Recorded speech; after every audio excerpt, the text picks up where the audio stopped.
राज्यपाल अनुसुईया उइके पहुंचे। छत्तीसगढ़ विवेकानंद तकनीकी विश्वविद्यालय के कुलपति डॉक्टर मुकेश कुमार वर्मा, मंत्री ताम्रध्वज साहू सेवानिवृत्त शिक्षक मन के सम्मान करे। जिला के प्रतिभावान छात्र छात्रा मन के तको सम्मान करे गई। बेमेतरमा शिक्षक सम्मान समारोह के कार्यक्रम के आयोजन के ये 34वां बछर रही है। शिक्षक सम्मान समारोह की शुरुआत 1986 में तत्कालीन विधायक रविंद्र सिंह वर्मा के द्वारा समिति गठित करके करे गए रही है। बेमेतरमा शिक्षक सम्मान समारोह के कार्यक्रम में एपीजे अब्दुल कलाम, पूर्व लोकसभा अध्यक्ष सुमित्रा महाजन जैसन हस्तीमन मुख्य अतिथि के रूप में शामिल हो चुके हैं।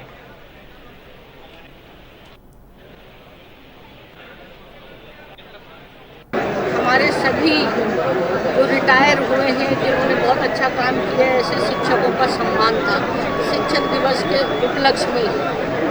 और मैं सभी सम्मानित शिक्षकों को बहुत बधाई और शुभकामना देती हूँ। साथ ही जो यहाँ के विधायक हैं आशीष चावड़ा जी, जिन्होंने 34 वर्ष उनकी पूरी एक समिति है, लगातार दलगत राजनीति से ऊपर उठकर, और ये एक बहुत अच्छा एक सम्मान शिक्षकों का वो करते हैं हर वर्ष की तरह। मैं उन्हें भी बहुत बधाई देती हूँ। और बाकी यहाँ जो प्रतिभावान छात्र थे और जिन्होंने दानदाताओं ने उनको गोल्ड मेडल के रूप में उनको मदद की है और उनके द्वारा सम्मान किया गया, मैं उन प्रतिभावान और दानदाता जो भाई हैं उनको भी मैं अपनी ओर से बहुत बधाई और शुभकामना देती हूँ कि ये बहुत अच्छा प्रयास है यहाँ बेमेतरा के लोगों के द्वारा कि ये इस तरह के कार्यक्रम आयोजित कर और यहाँ के प्रतिभावान छात्रों को शिक्षकों का सम्मान। मैम, जीवन अमूल्य, आज क्या बोलेंगे, क्या संदेश देंगे?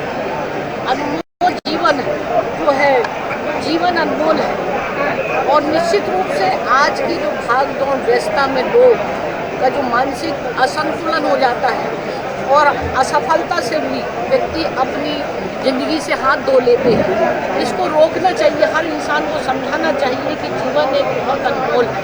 अगर जीवन है तो सब कुछ है, वरना कुछ भी नहीं है। और इस जन्म अगर लिया है तो ज़िंदगी हर व्यक्ति के साथ उतार चढ़ाव आते हैं। अगर उस व्यक्ति ने उन उतार और चढ़ाव के साथ अपने आप को हिम्मत और धैर्य रखा तो निश्चित रूप से आने वाला समय उसके जीवन के लिए बड़ा उज्जवल होगा। मैं सभी भाई बहनों को यही कहूँगी कि जो लोग मानसिक रूप से परेशान अगर हैं उनको समझाएं, उनको जागरूक करें और अपनी अच्छी ऊर्जा के साथ ज़िंदगी खुलकर जीने के लिए उनको रास्ता बताएं।